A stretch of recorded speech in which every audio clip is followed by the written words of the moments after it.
골로새서 벌써 이제 3장 12절에서 17절 말씀입니다. 이제 골로새서도 거의 다 이제 끝나갑니다. 골로새서를 이제 정말 마무리해 가게 되는데 여러분 잘 따라와 주셨습니다. 이제 골로새서를 그런데 이제 마무리 좀 할 때 잠시 이제 사도 바울이 골로새 교회에게 무엇을 이야기하려고 했었는지 좀 중요한 주제들을 잠시 좀 복습하는 시간을 가졌으면 좋겠다라는 생각이 들었어요. 좀 간단하게 어떤 중요 주제를 나누고 있는지 좀 이야기 좀 나누고 싶습니다. 사도 바울이 골로새 교회에게 편지를 쓰게 된 이유가 골로새 교회 안으로 들어왔던 그 거짓 교사들 때문이었죠. 이 거짓 교사들은 하나님 앞에 서기 위해서 그 에바브라가 이 골로새 교회 안에서 복음을 가르쳤는데 이 에바브라가 가르치고 전한 그 복음만으로는 부족하다고 가르치기 시작을 했었어요. 복음 외에 뭔가 알파가 덧붙어야 구원받는데 이를 수 있다. 그렇게 가르쳤던 것이죠. 아마도 골로새서에 기록되어 있는 내용을 보건대 뭐냐면 어떤 자기의 몸을 괴롭게 하는 영적인 훈련들, 뭐 예를 들자면 뭐 금식 기도라든지 뭐 철야 기도와 같은 것들 꼭 진행해야 된다는 부분에 대한 이야기들을 했던 것 같아요. 이렇게 자기 몸을 괴롭게 만들면서 자기를 죽여가는 훈련을 해야 하나님 앞에 내가 바르게 설 수 있다고, 온전하게 설 수 있다고 가르쳤고, 그렇게 해야 또 더 깊이 하나님을 체험할 수 있을 거라고 이야기를 했던 거죠. 게다가 여기에 물론 더 덧붙여서 자신들만이 가지고 있는 그 지식, 자신들만이 받은 계시가 있다고 그렇게 가르쳐 온 것이 골로새 교회 안에 들어와 있었던 거짓 교사들이었다라고 그렇게 우리는 보고 있습니다. 사도 바울은 이런 가르침이 이 에바브라를 통해서 교회에 가르쳐진 그 기초, 복음을 흔들어 놓을 수 있다고 생각했어요. 그래서 바울이 생각한 그 복음의 소망이 무엇인지 지금 골로새 교회에게 사실 편지 서두부터 이야기를 했습니다. 에바브라가 너희에게 가르친 복음, 그 복음이 가지고 있는 소망이 무엇이냐? 골로새서 1장 21절에서 23절의 말씀이었습니다. 골로새서 1장 21절에서 23절 말씀 함께 좀 읽어보도록 하겠습니다. 골로새서 1장 21절에서 23절입니다. 같이 읽겠습니다. 그럼 제가 좀 읽도록 하겠습니다. 전에 여러분은 악한 일로 하나님을 멀리 떠나 있었고 마음으로 하나님과 원수가 되어 있었습니다. 그러나 지금은 하나님께서 그리스도의 죽으심을 통하여 그분의 육신의 몸으로 여러분과 화해하셔서 여러분을 거룩하고 흠이 없고 책망할 것이 없는 사람으로 자기 앞에 내세우셨습니다. 그러므로 여러분은 믿음에 튼튼히 털을 잡아 굳건히 서 있어야 하며 여러분이 들은 복음의 소망에서 떠나지 말아야 합니다. 아멘. 지금 사도 바울이 전하고 있는 이 복음의 메시지, 여러분 핵심이 뭐냐면 하나님 앞에 거룩하고 흠이 없고 책망할 것이 없는 사람으로 여러분이 내세워진 것은 오직 하나님의 은혜 때문이라고 이야기를 하고 있는 겁니다. 여러분이 스스로의 몸을 단련하고 훈련해서 도덕적인 사람, 존경받는 사람이 되어서 쉽게 말해서 여러분이 성인이 되어서 성인의 경지까지 이르렀기 때문에 하나님 앞에 설 자격을 얻을 수 있다는 것이 아니에요. 그런 이야기를 하는 것이 아닙니다. 복음, 좋은 소식의 핵심은 무엇인가? 여러분들이 오직 믿음을 통하여 은혜로 하나님 앞에 설 자격을 받았다는 거예요. 믿음을 통해서 오직 하나님의 은혜로 자격 없는 여러분들이 저를 포함해서 하나님 앞에 설 수 있게 됐다는 겁니다. 말씀이 그렇게 이야기해요. 여러분을 거룩하고 흠이 없고 책망할 것이 없는 사람으로 자기 앞에 내세우셨다고 이미 말씀하고 계세요. 여러분이 죄인이고 여러분의 죄를 그리스도께서 대신 죽으심으로 이 그 죄값이 치러졌다는 것, 이 예수 그리스도께서 여러분을 위해서 이렇게 하신 것을 믿는 여러분의 그 믿음을 보시고 하나님께서요, 그냥 은혜로, 오직 은혜로 여러분을 하나님의 나라에 살 자격을 주셨다는 거예요. 그래서 바울 사도가 말하는 것이 뭐냐면 바로 이 믿음의 털을 잡으라는 거예요. 튼튼하게 털을 잡으라는 거예요. 괜히 다른 이상한 가르침에 현혹되어서 이 복음의 소망에서 떠나지 말라는 겁니다. 이미 거룩하고 흠이 없고 책망할 것이 없는 사람들 됐는데 왜 거기다가 더 뭔가를 덧붙이려고 하느냐? 왜 여러분들의 노력으로 하나님 앞에 그런 사람 되려고 노력하느냐라는 겁니다. 이미 그 부분은 끝났다는 거예요. 이 진리를 바르게 가지고 있어야 여러분들이 흔들리지 않습니다. 여러분들이 거룩하신 하나님 앞에 훗날에 설 수 있는 여러분 자격을 받은 것은 오직 예수 그리스도 때문입니다. 그분이 여러분의 모든 죄를 그분의 피로 깨끗하게 씻어 주셨기 때문에 우리가 하나님 아버지 앞에 설 수 있게 된 겁니다. 예수 십자가의 보혈을 믿어서 그 피로 모든 죄가 씻게 되어진 여러분들은 이제 하나님 앞에 거룩하고 흠이 없고 책망받을 것 없는 사람들 되었음을 여러분 믿으시기 바랍니다. 이 믿음 위에 여러분의 삶의 자리를 세워 나아가실 수 있기를 바랍니다. 오늘 본문 12절의 말씀이 바로 이 복음의 진리를 다시 한번 짚어주고 있는 거예요. 오늘 12절 말씀입니다. 다시 한번 이야기해요, 사도 바울이. 여러분은 하나님의 택하심을 입은 사랑받는 거룩한 사람답게입니다. 원어로 보면요, 이거 이미 이루어진 일이에요. 과거에 이미 있었던 그 일이 지금 현재까지 영향을 미치고 있다는 그 이야기를 하고 있는 거예요. 여러분이 열심히 뭔가를 살아서 여러분이 성인처럼 살아서 미래에 여러분이 갖게 될 어떤 약속이 아니라 이미 이루어진 약속이라고 이야기를 하고 있는 거예요. 여러분은 이미 거룩하게 되었고 하나님의 사랑을 받고 있는 책망할 것이 없는 사람들이 되었다는 것, 여러분 그걸 믿으시기 바랍니다. 그래서 바울 사도가 성도들에게 이렇게 도전을 하는 거예요. 택하심을 입었고 여러분 사랑받은 거룩한 사람들이 되었으니까, 그렇게 되었으니까 이제 골로새서 3장 12절에서 13절에서 이야기하는 겁니다. 12절과 13절 말씀입니다. 같이 읽을게요. 동정심과 친절함과 겸손함과 온유함과 오래 참음을 옷 입듯이 입으십시오. 누가 누구에게 불평할 일이 있더라도 서로 용납하여 주고 서로 용서하여 주십시오. 주님께서 여러분을 용서하신 것과 같이 여러분도 서로 용서하십시오. 아멘. 여러분 이 말씀은요, 우리는 이렇게 받아들일 수가 있는 거예요. 우리의 신분이 바뀌었다는 거죠. 그죠? 우리의 신분이 바뀌었어요. 거룩하고 흠이 없고, 그죠? 책망할 것이 없는 그런 사람들로 바뀌었어요. 우리는 그런 정체성을 갖고 있는 사람들로 변화되었어요. 예수 그리스도의 보혈 때문에, 믿음 때문에, 하나님의 일방적인 은혜 때문에 우리는 그렇게 바뀌었어요. 이제 바뀌었으니까 그에 맞게 우리도 이렇게 바뀌어가야 되지 않겠느냐라고 이야기를 하고 있는 거예요.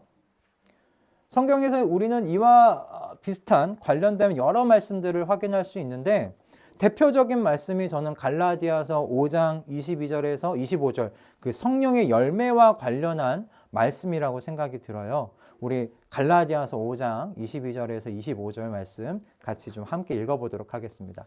자, 시작. 그러나 성령의 열매는 사랑과 기쁨과 화평과 인내와 친절과 선함과 신실과 온유와 절제입니다. 이런 것들을 막을 법이 없습니다. 그리스도 예수께 속한 사람은 정욕과 욕망과 함께 자기의 육체를 십자가에 못 박았습니다. 우리가 성령으로 삶을 얻었으니 우리는 성령이 인도해 주심을 따라 살아갑시다. 아멘. 이 말씀 지난주에도 제가 읽어드렸던 말씀이기도 한데 여러분 하나님의 택하심을 입었고 사랑을 받고 거룩한 사람들이 된 성도는 그 삶에 여러분 이와 같은 성령의 열매를 맺어간다라는 그 말씀이죠.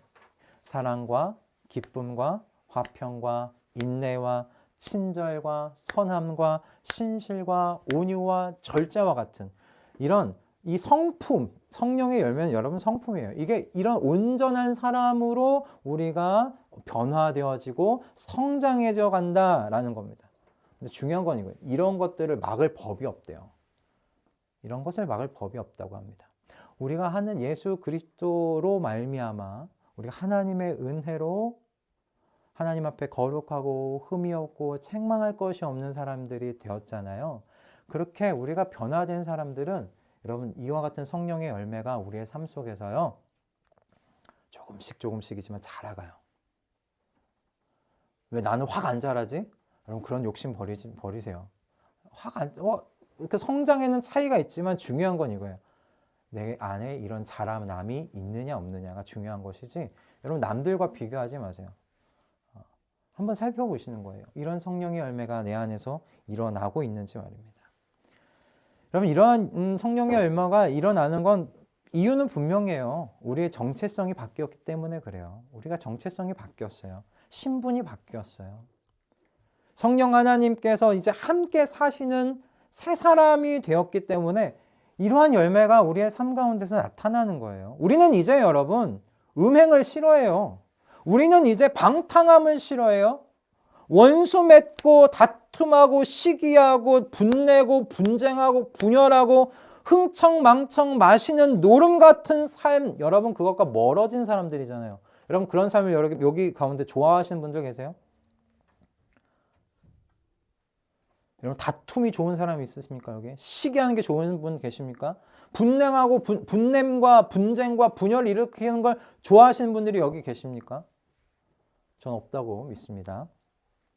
여러분 이런 것들과 우리가 멀어진 사람들이에요. 그리고 멀어지고 싶어하는, 그죠? 멀어지고 싶어하는 거룩에 대한 강한 그런 욕망을 아직 우리가 갖게 된 사람들이라는 거죠. 그게 변화된 사람입니다. 그런 과거의 일들이 싫어진 사람들이에요. 그런 것과 멀어진 사람들입니다. 그런데 우리의 실수가 뭐가 있냐면 이렇게 변화된 신분에 맞는 나로 이렇게 변화되어가는 이것을 우리가 성화라고 하는데요. 이 성화의 과정을 주로 하나님과 나의 어떤 그 1대1의 관계로 생각해 왔던 실수들이 좀 있지 않았나라는 생각이 들었던 거예요. 하나님께 받은 은혜를 생각하면서 성령의 열매를 맺고 성경이 가르치는 대로 동정심과 친절함과 겸손함과 온유함과 오래 참음이 내 성품이 되게 하려고 나를 나타내는 나의 옷이 되게 하려고 노력해야지 라고 생각했던 겁니다. 하나님께 받은 은혜가 있으니까 그렇게 되어야지 라고 생각한 거예요. 이렇게 되면 내가 눈에 보이지 아니하시는 하나님을 눈에 보이는 분으로 그렇게 할 수 있다고, 내가 사랑하는 분을 드러낼 수 있다고 저는 제 자신이 저는 그 관점에서 성화를 생각해 왔던 것 같아요. 아, 눈에 보이지 아니하시는 하나님을, 내가 사랑하는 그분을 내가 이렇게 변화되면, 내 성품이 이렇게 변화되면 나를 통해서 드러날 수 있지 않겠나라고, 그것이 성화가 아닌가라고 생각을 했어요. 많은 성도님들도 비슷하게 생각하지 않았을까 싶은데, 그런데 제가 이번에 골로새서를 연구하고 공부하면서 이 성화에 담겨있는 하나님의 뜻이 피부에 와닿게 느껴졌어요.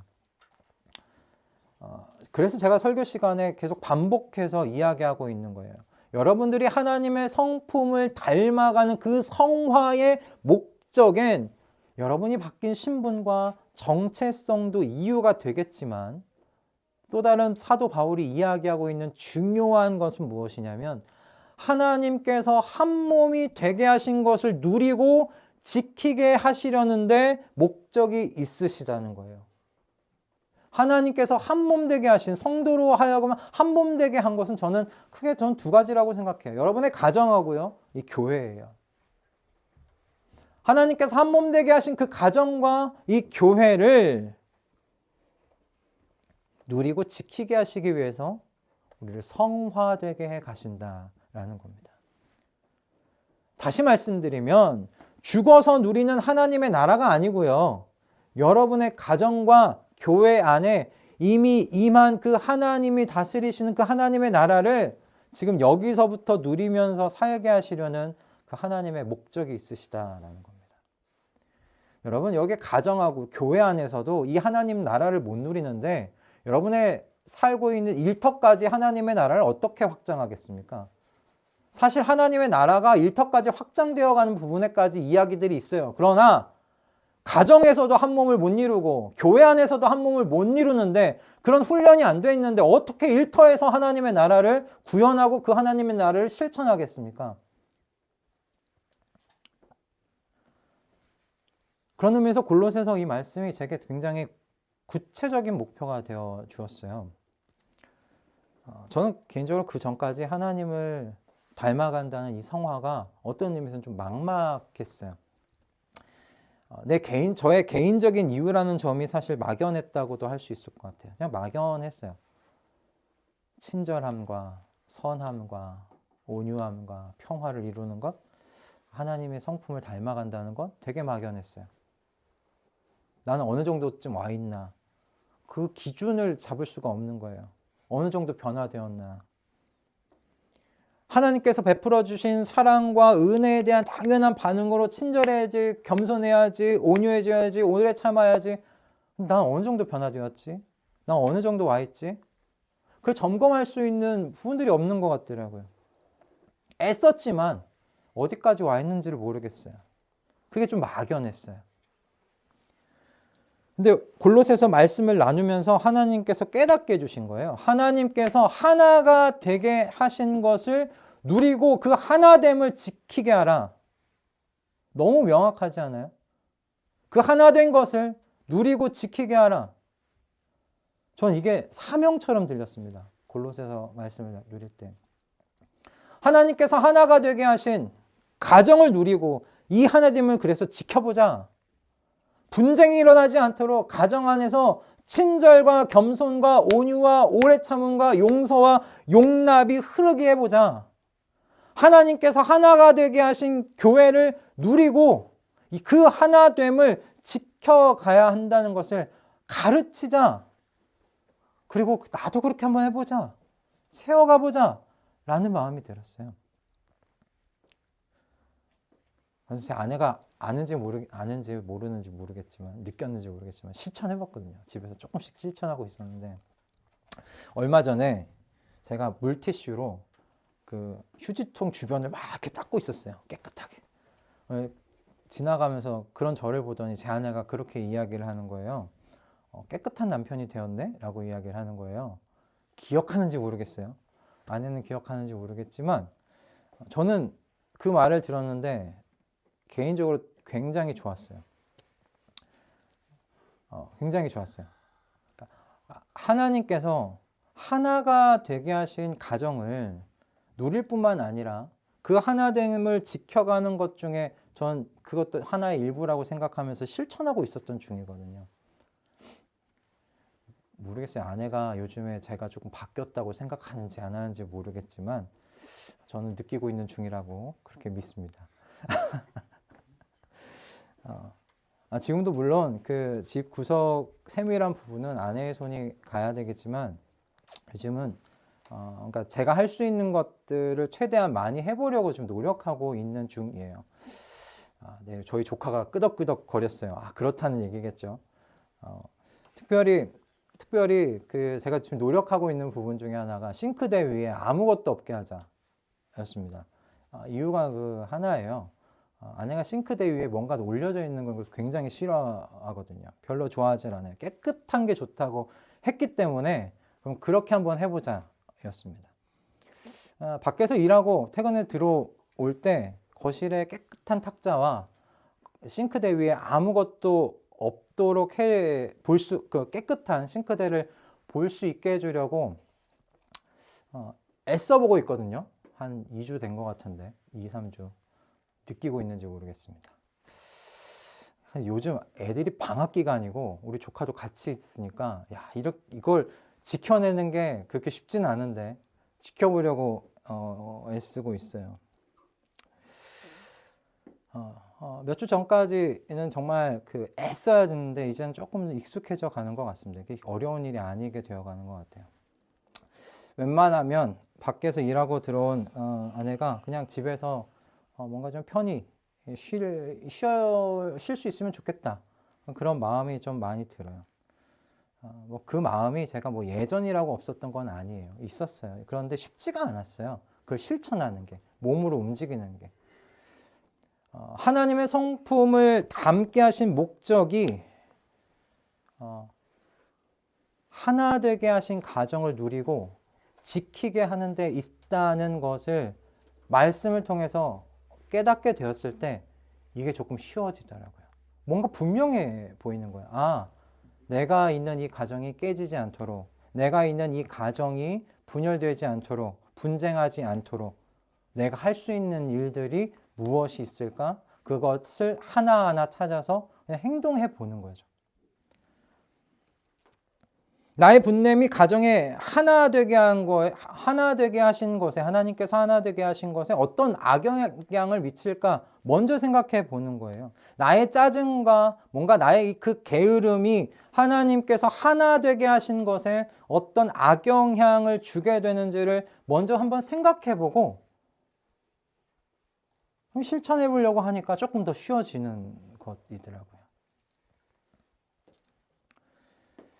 저의 이야기를 이렇게 나누어서 좀 죄송합니다. 그러나 제가 제 삶에 실험을 해본 결과를 말씀드릴 수밖에 없었어요. 여러분, 사도 바울이 동정심과 친절함과 겸손함과 온유함과 오래 참음을 옷 입듯이 입으라고 말씀하셨는데요. 저는 그래서 이 말씀을 이렇게 바꿔볼 수 있다고 생각해요. 여러분의 가정과 교회의 하나됨을 누리고 지키게 하는 모든 말과 행동을 여러분 옷 입으십시오 라고요. 하나님께서 주신 가정과 교회의 하나됨을 누리고 지키게 하는데 필요한 모든 말과 행동을 옷 입으십시오. 이런 옷을 입는다는 건 여러분을 나타내 보이는 방식이라는 거예요. 여러분이 옷을 벗지 않는 이상 여러분 이 옷 하루 종일 입지 않으십니까? 여러분 이 옷을 입은 채로 여러분이 나타나는 거예요. 그러므로 동정심과 친절함과 겸손함과 온유함과 여러분 오래 참음이 여러분의 옷이 되게 하라는 거예요. 여러분을 보여주는 여러분의 삶의 모습이 되게 하라는 거예요. 삶의 방식이 되게 하라는 거죠. 그러려면 저는 이 14절의 말씀을 우리가 잘 생각해야 한다라는 생각을 이번 한 주간 했습니다. 14절 말씀이 이것이죠. 이 모든 것 위에 사랑을 더하십시오. 사랑은 완전하게 묶는 띠입니다. 여러분 가정과 교회가 한 몸 된 것을 누리게 하고 지키게 하는 말과 행동을 여러분 옷 입는다는 건 사랑이 없으면 불가능한 일입니다. 사랑이 없으면 불가능한 일이에요. 여러분 한 가지 예를 들어 볼까요? 바울은 골로새 성도들에게 앞에서 이렇게 이야기했어요. 친절함과 겸손함, 이렇게 다 옷 입으라고 이야기했어요. 하나하나씩만 떼봐도 친절함을 옷 입으라고 이야기한 거잖아요. 여러분 친절하다는 것이 뭘까요? 친절하다는 것이 뭘까요? 저는 이번 주 중에 그런 생각이 들었어요. 아, 내가 참 많이 무례할 수도 있겠구나라는 생각을 해봤어요. 우리는 사실 무례할 때가 많을 수 있어요. 특별히 가족한테 무례할 수가 있어요. 며칠 전에 제가 우리 조카한테 이런 이야기를 해줬어요. 나는 상대방의 기분을 해칠 의도로 말한 것이 아니더라도 너가 상대방의 기분을 해칠 의도로 말한 것은 아니더라도 상대가 듣고 기분이 안 좋았다면 너가 말한 것에 문제가 있는 거야 라고 이야기를 해줬었어요. 상대방의 문제가 아니라 상대가 어떤 상황에 있는지 어떤 감정과 기분을 가지고 있는지를 파악하지 않고 그저 내가 하고 싶은 말을 한 것에 문제가 있다는 거죠. 그런데 제가 그렇게 조카한테 말해놓고 제 자신을 살펴봤어요. 제가 제 조카와 제 아들에게 무례하게 말한 것이 참 많았겠다는 생각이 들더라고요. 내가 참 무례했겠다. 누가 듣고 생각해도 옳다고 여겨질 수 있어요. 그런 것들이 있어요. 누가 생각해봐도 이건 옳은 일이야. 누가 듣고 봐도 옳다고 여겨지는 것을 제가 말한다고 해서요. 여러분, 그 말하는 행위 또한 옳을까요? 여러분들이 옳다고 믿는 것, 누가 봐도 옳다고 이야기하는 것을 상대에게 전한다고 해서 여러분 그 말하는 행위 자체가 또한 옳을 수 있을까요? 여러분, 그 말을 받아들일 사람의 상황, 그 말을 받아들일 사람의 성품, 그 말을 받아들일 사람의 현재 감정과 기분은 고려하지 않고 일방적으로 내가 믿고 내가 알고 있는 이 옳음을 이야기하는 건요, 여러분 어떤 의미에서는 폭력입니다. 폭력이에요. 나의 말을 들을 수밖에 없는 어떤 약한 존재에게 행하는 언어적인 폭력이 될 수 있어요. 친절하고는 참 거리가 멀죠. 친절을 못 입는다는 것과는 참 거리가 먼데, 제가 그런 것 같더라고요. 이번 한 주에.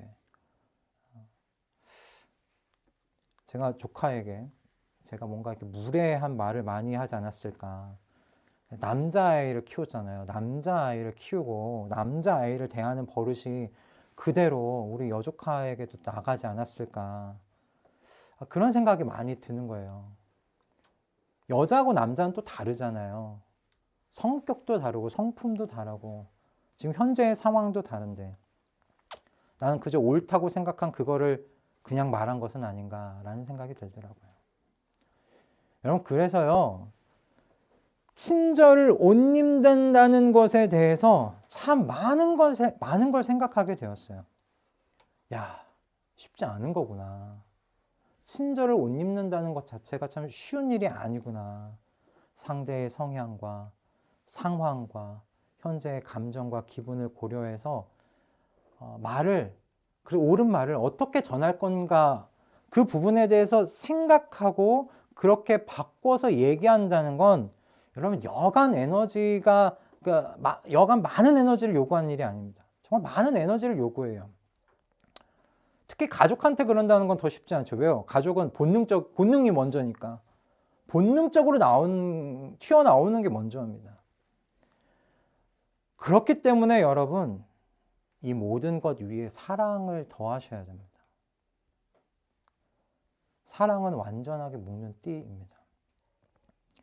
사랑이 없으면 이렇게 친절 한 가지를 옷 입는 것도 여러분 어렵습니다.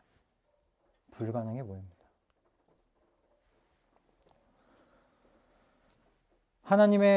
그래서 사도 바울이 얘기해요. 하나님의 사랑을 받는 사람들답게 하나님에게서 흘러내려오는 사랑을 다시 흘려 보내시는 여러분 되시기를 주님의 이름으로 축복합니다. 하나님의 사랑을 받는 사람들답게 사랑의 사람들이 되셔서 서로 용납하는 것, 용서하여 주시는 것이 여러분들의 옷이 되실 수 있기를 축복합니다. 그래서 하나님께서 한 몸이 되게 하신 가정과 교회에서 이미 임한 하나님의 나라의 여러분 삶을 누리시게 되기를 소원합니다. 그렇게 이미 임한 하나님의 나라를 지켜가시는 우리 모두가 되기를 바랍니다. 마지막으로 당부드리는 것은 여러분 가정과 교회가 그 교회에 하나 되게 하신 것을 지켜가는 여러분의 그 모든 이제 말과 행동이 여러분을 내세우시는 새로운 이름표가 되지 않기를 바라요. 여러분의 뭔가 높아진 어떤 도덕성, 인격을 나타내는 이름표가 되지 않았으면 좋겠습니다. 이런 위험에 빠지지 않기 위해서 저는 좀 여러분이 매일 저녁마다 여러분 자신을 좀 점검해 보셨으면 좋겠다 싶습니다. 하나님께서 하나가 되게 하신 가정과 여러분 교회에서 행한 나의 오늘 하루의 말과 행동에서 여러분 예수 그리스도께서 이유가 되셨는지를 한번 살펴보세요. 예수 그리스도께서 이유가 되셨는가? 오늘 우리 본문 읽은 것 중에 15절에서 17절 말씀을 보면 사도 바울의 마지막 권면들이 나옵니다. 그 권면들은 이런 말씀이 있어요. 그리스도의 평화가 여러분의 마음을 지배하게 하십시오. 그리스도의 평화라는 이야기가 나오고요. 그리스도의 말씀이 풍성하게 살아있게 하라고 이야기합니다. 그리고 모든 것을 주 예수의 이름으로 하고 그리고 감사하는 사람 되라고 이야기합니다. 여기에서 지금 공통적으로 나타나는 이름이 뭐가 있습니까? 예수 그리스도가 계속 공통적으로 나타납니다. 예수 그리스도의 평화, 예수 그리스도의 말씀, 그리고 모든 것을 예수 그리스도의 이름으로 행하라 라고 이야기합니다. 예수 그리스도께서 여러분의 말과 행동의 이유가 되시면요, 여러분의 마음을 그리스도의 평화가 지금 지키고 계신 중입니다. 예수 그리스도께서 여러분의 말과 행동의 이유가 되시면요, 그리스도에 관한 말씀이 여러분 안에 지금 풍성하게 살아있다는 증거가 될 줄로 믿습니다. 매일 저녁 하루를 마감하시기 전에 여러분의 오늘의 말과 행동을 한번 살펴보세요. 한번 살펴보세요. 여러분의 동정심과 친절과 겸손과 온유와 오래 참음과 용납과 용서가 예수 그리스도께서 이유가 되셨는가? 내가 예수 그리스도 때문에 그렇게 했는가? 한번 살펴보시기 바랍니다. 그러면 우리가 스스로의 그 열심과 노력이라는 또 다른 함정에 빠지지 않게 될 줄로 믿습니다. 여러분, 우리 가정과 교회에서 하나님께서 하나가 되게 하신 것을 누리고 지켜가 보십시다. 우리 하나가 되게 하셨습니다. 한 몸이 되게 하셨습니다.